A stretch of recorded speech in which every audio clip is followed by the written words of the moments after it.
couple days ago, Jen asked me a question on my last video.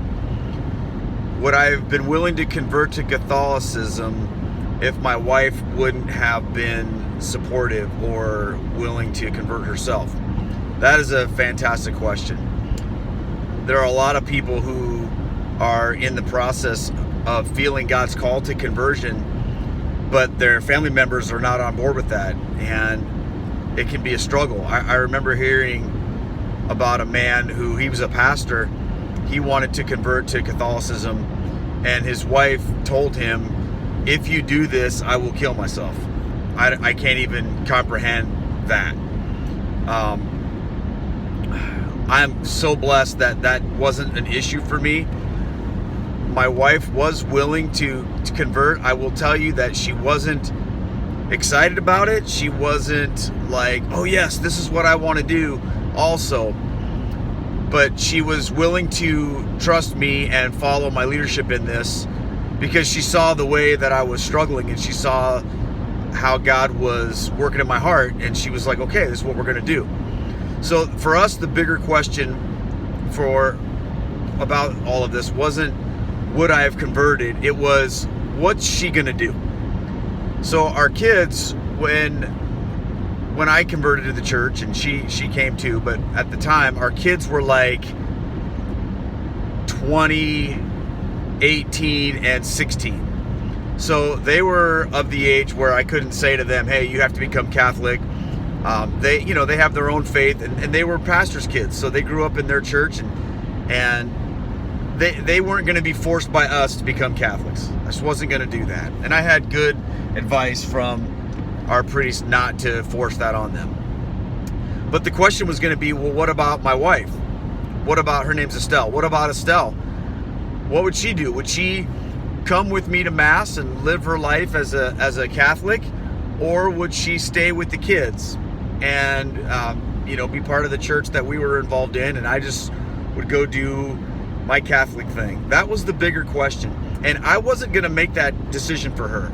I wanted her to have that experience for herself of deciding what she wanted to do based on what she felt God was calling her to, because she has a very strong faith too. And I told her, just because this is what I'm doing, I don't want you to feel pressure like you have to do that. I wanted her to do that, of course, but I wanted her to make that decision for herself. And she very quickly decided, no, I need to be with my husband, and I need to show my children that I trust our husband, and that if that's what he wants our family to do, that's what I'm going to do. And, hopefully that will be a good example to them. And that's what has happened. Now, when she first started attending Mass, remember, she was raised as a Catholic and then left the church because of me, 25 years ago or 24 years ago. So for her to go back, it was a weird experience for her, and it was kind of triggering. There was a lot of things about that for her that caused some emotional struggles. Well, it was hard, and we'd go to Mass and she would cry sometimes, but she persevered through that. She walked into that with an open heart, and God began to move in her in some incredible ways. She started coming to adoration with me, and she started learning about things on her own and paying more attention to Mass and understanding what was happening.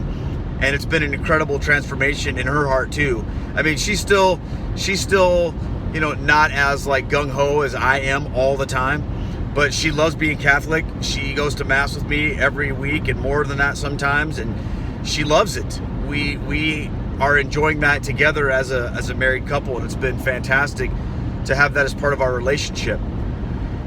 If she hadn't been that way, I honestly don't know what would have happened. I think I still would have followed God into this, but it would have been a lot tougher. I can tell you that. So I'm thankful every day that she has walked with me through this.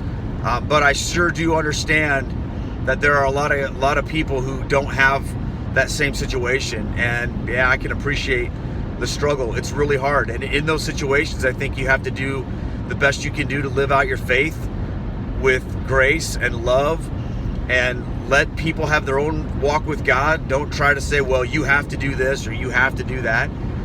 But live out your faith with power and passion, and be willing to have those conversations and be patient. And remember, you weren't always where you are now either. Let God deal with people where they are in their journey, and let God use you to be a resource, but walk through that with love and grace. Thanks so much for that question. I think it was a great question, and I hope that it was helpful to you, Jen, and anybody else who's watching. Thanks, you guys.